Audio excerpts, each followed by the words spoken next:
সেন্টেন্সটি ইংরেজি অনুবাদ করব। খুবই স্বাভাবিক এবং খুবই সিম্পল একটা সেন্টেন্স। তো আমরা চেষ্টা করব এই সেন্টেন্সকে ইংরেজিতে অনুবাদ করার। দেখা যাক আগে সেন্টেন্সটি কি। সূর্য পূর্ব দিকে উদিত হয় বা সূর্য পূর্ব দিকে উঠে। তো এখানে সূর্য শব্দটা কি, পূর্ব দিকে শব্দটা কি এবং উঠে শব্দটা কি? আমরা জানি নর্মালি কোন ইংরেজি সেন্টেন্স স্ট্রাকচার হচ্ছে subject plus verb plus object. যদি আমরা এই স্ট্রাকচার অনুসারে যদি আমরা এই সেন্টেন্সটাকে রূপান্তর করি বা ইংরেজিতে করি, তাহলে কি দেখা যাচ্ছে দেখা যাক। এখন এখানে সূর্য কি, এখানে সূর্য শব্দটা হচ্ছে সাবজেক্ট। পূর্ব দিকে উঠে, এখানে সাবজেক্টের পর আমরা দেখছি ভার্ব। ভার্বটা কি, এখানে মনে রাখবেন এই ভার্বটাই হচ্ছে উঠে। এবং পূর্ব দিকে এখানে হচ্ছে অবজেক্ট বা অন্য কিছু। যাই হোক, আমরা মেইন যে দুটা জিনিস আমরা পেয়ে গেছি, সাবজেক্ট পেয়ে গেছি এবং ভার্ব পেয়ে গেছি। বাকিটা আমরা অবজেক্ট হিসেবে ধরে নেব এই সেন্টেন্সে। সুতরাং এখন আমাদেরকে জানতে হবে এখানে সূর্য সাবজেক্ট এবং উঠে ভার্ব, এই দুটার ইংরেজি কি।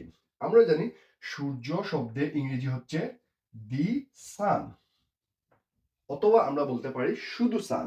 কিন্তু দি কেন বসেছে আচ্ছা বলছি আমি। এবং ভার্ব হচ্ছে রাইজ। সো আমরা এখন এই সেন্টেন্সটাকে ইংরেজিতে রূপান্তর করব। সূর্য সান রাইজ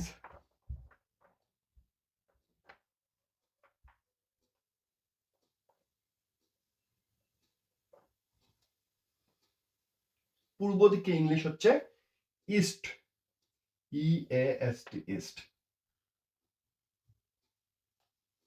ওকে, সো সান রাইজ ইস্ট। আসলে কি এই সেন্টেন্সটা হয়েছে? না, হয়নি এখনো।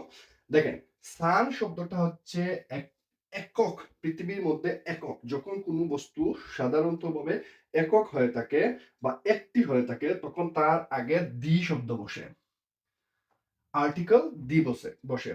দি সান রাইজ, এখানে দি সান হচ্ছে একটি সিঙ্গুলার নাম্বার এবং এটা হচ্ছে third person singular number.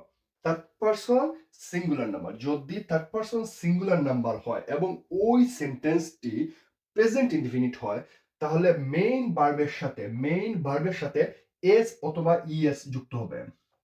So এখানে যুক্ত হয়েছে ইএস, দি সান রাইজেস।